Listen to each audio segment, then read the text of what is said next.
Perguntar um negócio que, voltando a uma conversa anterior aí que a gente tava falando de aborto. O que você pensa sobre isso? A gente tá falando de aborto. Ah, tá. Você falou sobre a questão. Eu penso que a vida humana, ela tem que ser tratada, e aqui eu estou abraçando o que é o magistério da igreja. Ela precisa ser zelada e protegida desde a concepção até a sua decadência natural.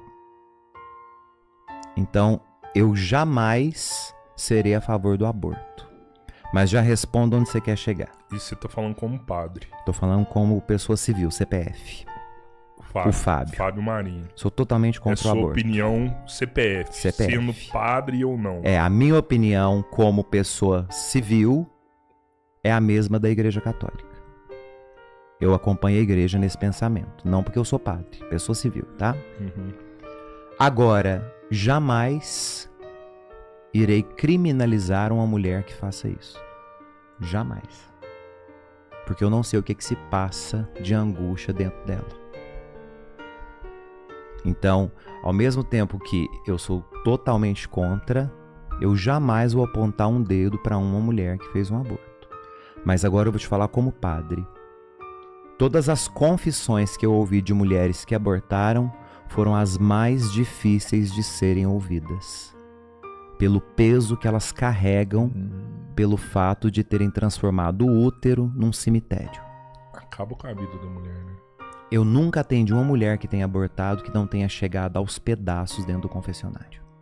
Existem Nunca. estudos além do Eu tenho confessionário, 15 né? anos de padre. Eu já devo ter ouvido 200, 300 mulheres que abortaram. Pô, mas hoje a gente vê feminista aí que fala que vai engravidar só pra abortar. Não dá pra julgar uma mulher dessa? Cara, eu julgo. O feminismo é uma julgo. ideologia que ela precisa de ser vista com olhos muito cuidadosos. Porque o feminismo não é negar o masculino. Não é antipatizar o masculino. E existe uma vertente que está desse lado, que é uma vertente extremamente equivocada, burra. Porque segue uma ideologia burra. Essas pessoas tinham que ter vergonha de se autodenominar feministas. Feministas todos nós somos quando nós desejamos que as mulheres tenham direitos iguais. Que elas não estão submissas à sociedade patriarcal. Que elas não têm que ganhar menos. Que elas não têm que estar em trabalhos subalternos. Ser feminista todos nós temos a obrigação de ser. Porque nós vivemos numa sociedade onde o preconceito contra a mulher é gigantesco. Então é uma questão moral e de bom senso nós defendermos uma sociedade que seja igualitária. Agora, defender pautas que ferem a dignidade humana, aí já não é ser feminista. É ser burro, é ser ignorante, é ser estúpido, é querer chamar a atenção para uma ideia que já nasceu morta. Como o aborto que elas já provocam. Vou engravidar para abortar. Uma pessoa dessa precisa de um psiquiatra, ela não precisa de atenção. Ela precisa de remédio controlado. E será que esse patriarcado forte não é um resultado de um empoderamento feminino que cada dia que passa Não, tá o patriarcado mais? vem muito antes disso, né, Rodrigo? Todas as sociedades são patriarcais, à exceção da sociedade A gente celta, tem que reconhecer medieval. que em algum momento o feminismo foi excelente. Justamente. É necessário entender isso. Mas já passou desse equilíbrio já, não? Eu acho que ainda tem muita coisa a ser superada, porque quando nós pegamos dados científicos, e a gente tem que trabalhar com dados, Sim, as mulheres ainda exato. estão muito distantes de serem tratadas como os homens. Questão salarial, questão de respeito, questão de hierarquia, questão organizacional. Você tá Mas falando eu não- mundo ou No mundo. no Brasil Não, no aqui? mundo. Eu No não Brasil sei. eu não vejo Na isso. América mesmo. Latina, mundo, a gente ainda é pior. A gente não Pior? vê porque a gente tá dentro de uma bolha que a gente não consegue estourar. A América Latina é pior. Porque nós somos um continente pobre, empobrecido. Então existem mulheres que são privilegiadas. Mas você acha que mulher ganha menos do que homem aqui no Isso Brasil? é científico, são dados científicos. É Isso igual, não é achismo. igual, padre, Não, mas é eu vou te igual. falar assim, pegando do micro pro macro, então.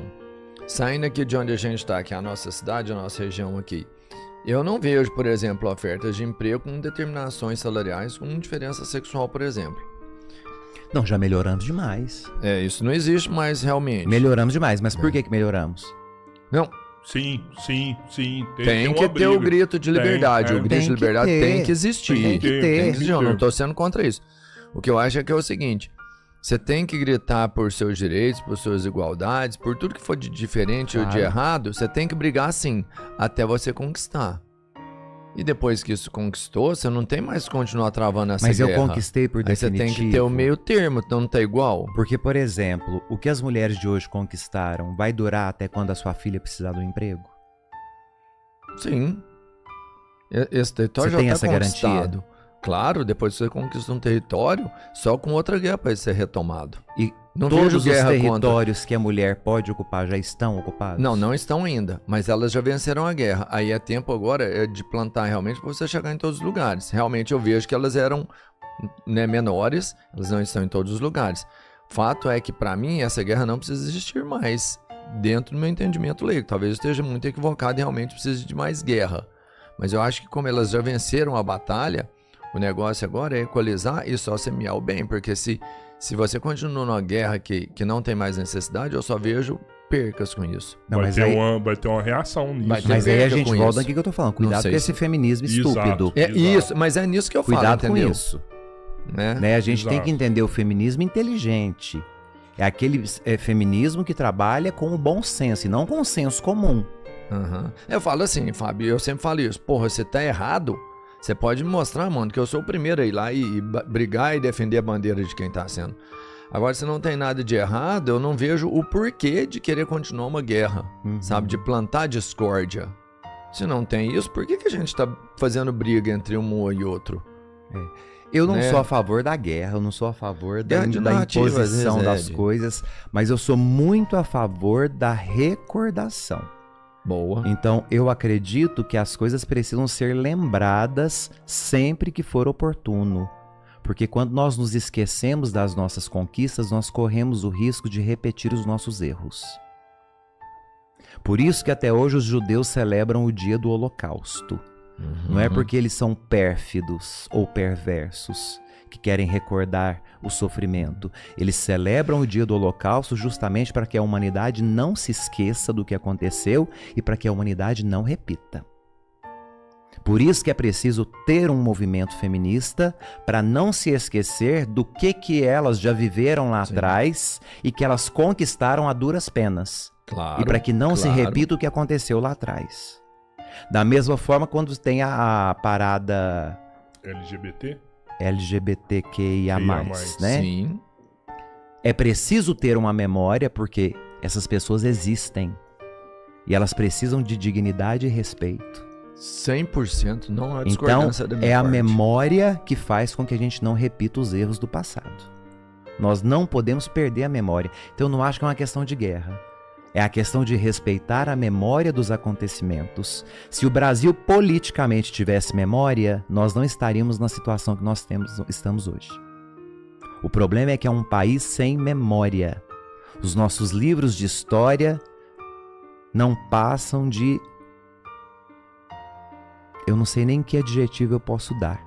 Porque a cada governo que se tem, se muda a história do país de acordo com a ideologia. Exatamente. Então, assim, eu não sei o que eu... Não, de fato, eu não tenho um adjetivo para dar para o que se ensina hoje nas escolas. Eu acho que tinha que mudar a escola. Eu acho que a igreja tinha que tomar conta da escola de novo. Já tentou e não deu certo. Tanto a igreja quanto o exército tinha que tomar conta da escola. Eu acho que toda instituição que ela é autoritária, ela prejudica a sociedade. Nós não educamos, Rodrigão, obrigando a pessoa a fazer o que eu quero. Porque na primeira oportunidade que ela tiver, ela vai transgredir as regras. Liberdade demais Nossa. também faz isso. Paulo né? Freire vai dizer, a gente educa na liberdade. Mas o excesso de liberdade também sufoca, angustia e atrapalha. Por isso que em tudo é preciso ter o equilíbrio. Por isso que é bom você vir aqui, pra equalizar o ambiente. Para equalizar, eu tenho essa função. Tudo em Eu sou praticamente excesso. um budista. Tudo em excesso é um problema, né, cara? Cara, mas Todo é o excesso veneno. é o que eu o digo. antídoto é o Todo mesmo. excesso esconde uma falta. Todo excesso. Excesso de comida esconde uma falta. Excesso de bebida esconde falta. Excesso de afeto, de amor, de carinho esconde faltas. Você acha que a Bíblia é contra esse feminismo? A Bíblia? É. A Bíblia é patriarcal. A Bíblia é Lógico. patriarcal. Constituída por uma sociedade patriarcal, principalmente no Antigo Testamento. E tem isso mesmo a mulher, sim, sim. ela vai estar Sim. pro prazer do homem. Até porque Qual que é essa parte da Bíblia? A figura da mulher nas Escrituras, ela já vem como uma antecipação da realidade que será a formação das comunidades religiosas. A mulher, ela tem em primeiro lugar a representação bíblica de ser a religião seguida. Nem sempre é a mulher, o feminino, a fêmea. Como assim? O feminino na Bíblia muitas vezes é a metáfora do casamento entre Deus e o povo. Deus é sempre o noivo. Nós já, quando a gente lê o livro do Cântico dos Cânticos, é um poema entre o noivo e a noiva. Que no Novo Testamento, os padres da igreja do século II até o século V, início do século VI, eles vão interpretar esse noivo e essa noiva como Jesus Cristo e a igreja. Então, quando você pega o texto para analisar e fazer a exegese do original hebraico, você vê que, de fato, eles escreveram não para pessoas, mas para a relação entre Deus e aquele povo que forma a religião judaica, que é a noiva. A religião é a noiva, é a esposa, e ela está submissa a Deus, porque Ele a quis. Então, a submissão da mulher é a submissão da igreja ao Cristo. Só que, ao mesmo tempo, é a mesma obrigatoriedade de amar e zelar pela mulher que o Cristo tem pela igreja. Da mesma forma com que Cristo amou a sua igreja, o marido tem que amar e honrar a sua esposa. Não, os discípulos estavam falando, então, da relação da igreja com Jesus. Com o Cristo, com o esposo. Ele é o esposo, ele é o noivo. A esposa que tem que viver por prazer do seu marido tá falando da igreja com Jesus. É a igreja, a esposa do Cristo. Mas isso aí se reflete ao casamento. É, casamento católico. Quando nós falamos do matrimônio, do sacramento do matrimônio, nós estamos colocando um homem e uma mulher para que vivam o testemunho na prática do que é ser Cristo e a sua igreja. Então, do mesmo jeito que a igreja depende do Cristo para sobreviver, se tirar o Cristo da igreja, a igreja não serve para nada. A gente está na igreja pelo Cristo, por mais nada. Qualquer outro motivo que me leve para a igreja é por engano. Nós vamos para a igreja pelo Cristo. A gente não está lá pelos padres, a gente não está lá pelos ministros. Nós estamos pelo Cristo, o amor a Jesus Cristo. Mas o Cristo não tem obrigação com a igreja nenhuma. É só Toda. a igreja que tem obrigação com o Cristo. O Cristo é que sustenta a igreja. Ah, Cristo é Cristo. Cristo Por não isso, tem ele obrigação. A igreja, é o Espírito Santo. Então, é a parábola da terra e a árvore. Não. Porque a igreja seria a árvore. Não. E Cristo seria a terra. A árvore somos nós que temos que dar frutos. Nós é que temos que multiplicar por meio do nosso testemunho. Tanto que quando a figueira estéril, Jesus passa e vê uma figueira estéril, ele amaldiçoa a figueira. Quando volta, a figueira está toda seca. Ou seja, você está ocupando um lugar na igreja para quê? Se você, quando sai da porta para fora, não multiplica o que você aprendeu lá dentro. Nós somos multiplicadores daquilo que a igreja, que é mãe e mestra, nos ensina, inspirada pelo Espírito Santo que nos foi dado pelo Pai na pessoa do Filho. Então, aqui nós entendemos esse casamento. Né? Tanto que João no Apocalipse finaliza, o último capítulo finaliza com essa frase. O Espírito e a esposa dizem, vem Senhor Jesus.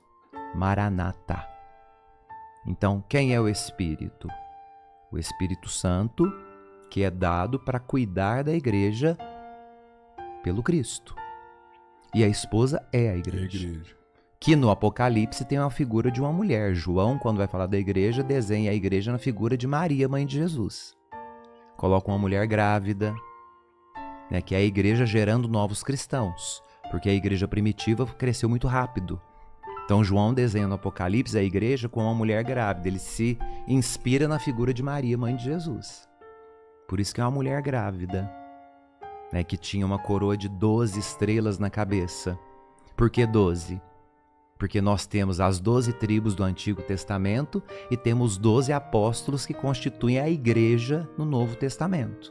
O 12 representa, portanto, a união do Antigo com o Novo. Por isso que mais tarde na Escritura ele vai falar que viu o número dos salvos. E o número dos salvos era quanto? Não sei. 164. Aí você multiplica Isso. 12 por 12. 144? 144 mil, desculpe isso. Aham. Então, 12 por 12. 12, as 12 tribos do Antigo Testamento. E os 12 apóstolos. 12 após as 12 novas comunidades cristãs que representam o Novo Testamento. 12 vezes 12, 144. E o autor sagrado, que é João, vai dizer 144 mil, o número dos escolhidos. Então, é uma metáfora para dizer, o Cristo uniu o antigo com o novo. E veja o que está na cabeça da mulher, uma coroa de 12 estrelas. Mas por que 144 mil escolhidos? 12 Serão os representa, salvos? Ah. 12 representa o Antigo Testamento. Não, sim, essa parte eu entendi, mas e o resultado? 12 140 vezes 12. Você pega o Antigo Testamento e o Isso. Novo. E o que quer multiplica dizer? Os isso. 144 mil, serão 144 mil salvos? Não, significa que os salvos serão tanto os da Antiga Aliança quanto os da Nova. Entendi, Porque é um número que é simbólico. O número é simbólico. É simbólico. É porque veio um profeta aqui e ele falou que ele ia salvar 144 mil pessoas que ia lá pra terra protegida. Então, dele. Ele esse- falou isso? Falou ainda isso? ia dar- Não lembro, não. Não, tanto é que o dinheiro dele só ia ser pra 144 mil pessoas. Que Que é o quem número que tá na entrasse Bíblia. primeiro Que é o número que tá lá. ia ganhar, você lembra? Ele ia dar Algumas só seitas o Bitcoin ditas dele. cristãs acreditam nisso. Que só 144 mil pessoas vão pro céu. Justamente por Isso, fazer essa é. interpretação errada dessa metáfora. Porque o livro do Apocalipse ele é um código. João escreve em código para as comunidades primitivas. E ele escreve em grego.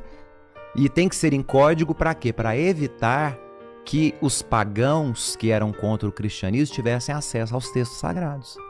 As comunidades primitivas conseguiam decifrar. Foi tudo codificado Tudo ali. codificado, tudo é símbolo. E aí hoje acontece essa zona que tá, que cada um interpreta Século de um jeito, XVI, né? Martim Lutero inventou de protestar contra a Igreja Católica, dizendo que só vale a Escritura. Então, com isso, deu livre interpretação para o texto.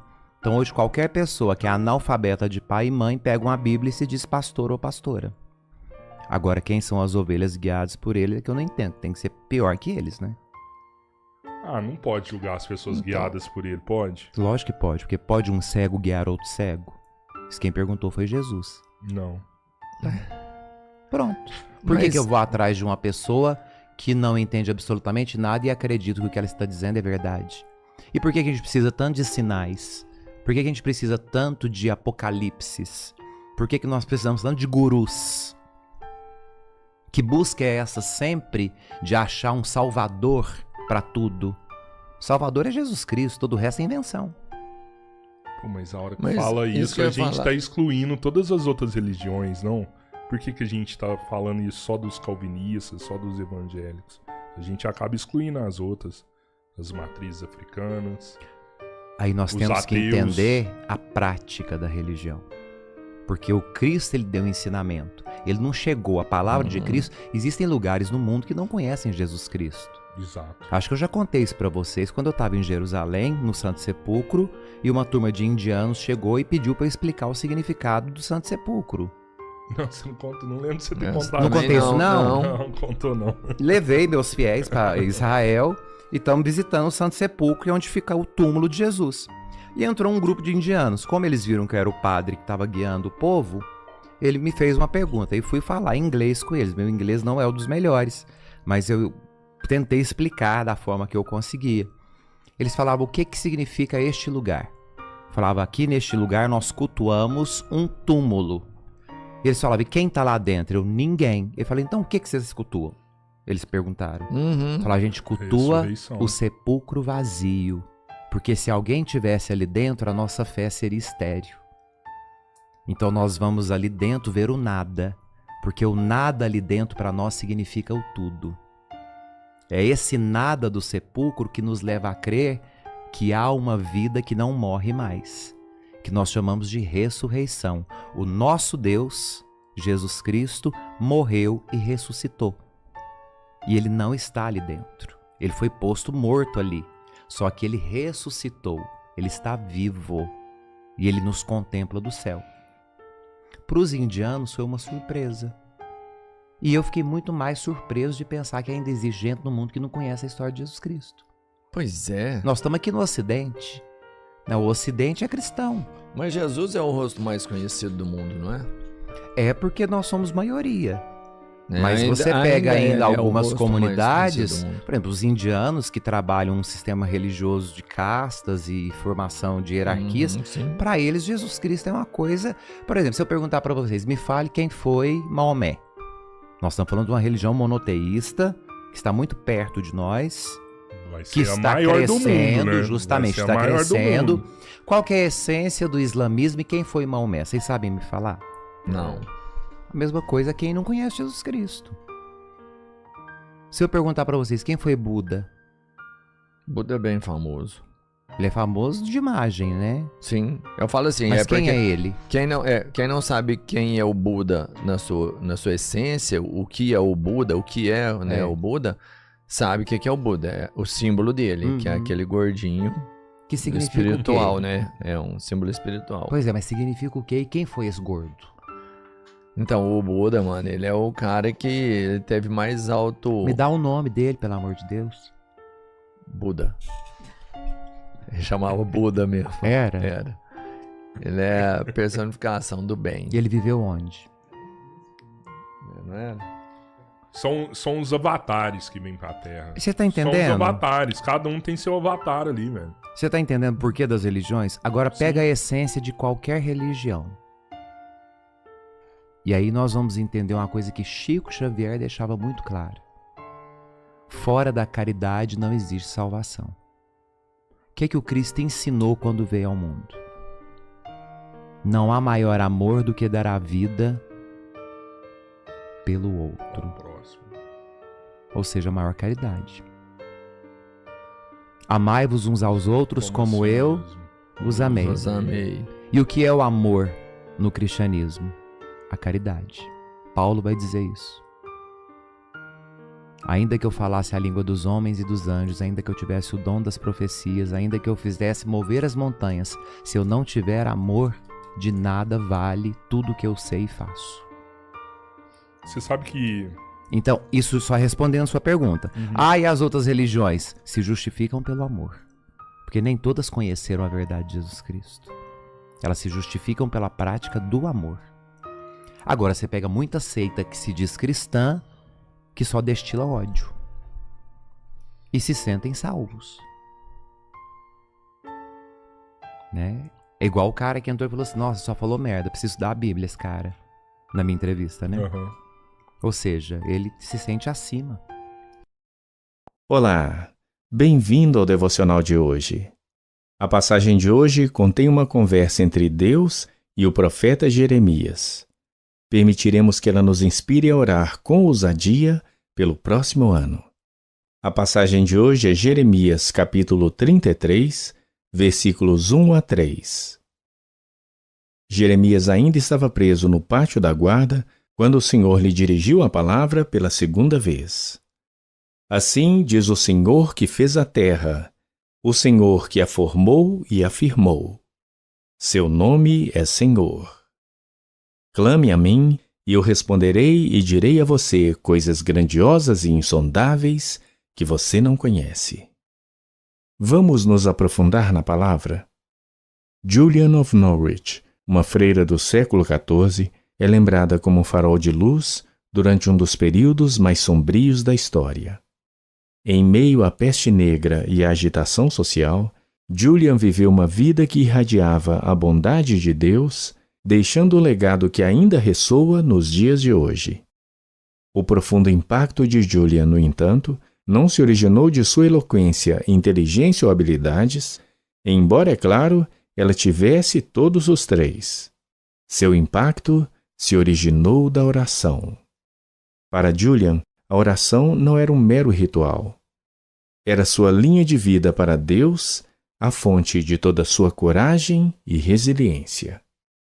No início de sua jornada de fé, ela ouviu Deus lhe dizer: Eu sou o fundamento de sua oração. Essas palavras transformaram sua abordagem para sempre. Julian entendeu que a oração era menos sobre as palavras que ela dizia e mais sobre aquele com quem ela falava. Com Deus como seu alicerce, Julian superou adversidades extraordinárias e viu Deus fazer coisas milagrosas, tudo isso enquanto vivia em relativa reclusão. Sua obra, Revelações do Amor Divino, garantiu seu lugar como a primeira grande escritora da língua inglesa. Na passagem de hoje, Deus se posiciona como fundamento das orações de Jeremias. Assim diz o Senhor que fez a terra, o Senhor que a formou e a firmou. Seu nome é Senhor. Com Deus como seu alicerce, Jeremias, assim como Julian, aprendeu que podia pedir qualquer coisa, até mesmo as respostas mais indecifráveis da vida. Consequentemente, ele encontrou forças para viver uma vida de fé audaciosa, mesmo diante da perseguição. Este ano, Deus precisa se tornar o alicerce de sua oração, porque, como Julian descobriu, quando você sabe para quem está orando, isso transformará sua vida de oração. Quando você se dirige a Jesus, não está falando com um ídolo sem vida, mas com o Criador do universo, o Deus que pode fazer o impossível. Essa verdade inspira nossa quarta pergunta de reflexão desta semana. Com Deus como fundamento de sua oração, qual é a oração impossível que você pode fazer este ano? Talvez o ano passado tenha decepcionado. Se for esse o caso, este é o seu convite para voltar a orar. Você tem uma linha direta com Deus Todo-Poderoso do impossível e a promessa dele é simples: clame a mim e eu responderei. Reflita e ore comigo. Neste momento de quietude, reflita sobre a sua vida de oração e pense em formas práticas de dedicar mais tempo e intencionalidade a essa área. Peça a Deus para ser o fundamento da sua oração. Que Ele te conduza a orar para que você busque ir mais fundo em seu relacionamento com Ele e conheça-o cada vez melhor. Tenha uma lista mentalmente ou por escrito das pessoas pelas quais você gostaria de estar orando. Dedique-se a isso como uma forma de amar seu próximo mais e melhor. Vamos orar? Querido Pai Todo-Poderoso, Tu és o fundamento da minha oração, o incrível Deus do impossível. Eu te adoro como Deus que fez a terra, o Senhor que a formou e a firmou, o Criador de tudo. Hoje, neste início de ano, eu te apresento corajosamente meus grandes pedidos e sonhos. Trago agora cada um deles à mente, um por um, e os coloco diante do Senhor. Abra os meus olhos para que dia após dia eu veja a Tua fidelidade em minha vida e louve a Ti. Mostra-me o Teu poder enquanto sigo fielmente a Ti todos os dias. Em nome de Jesus. Amém.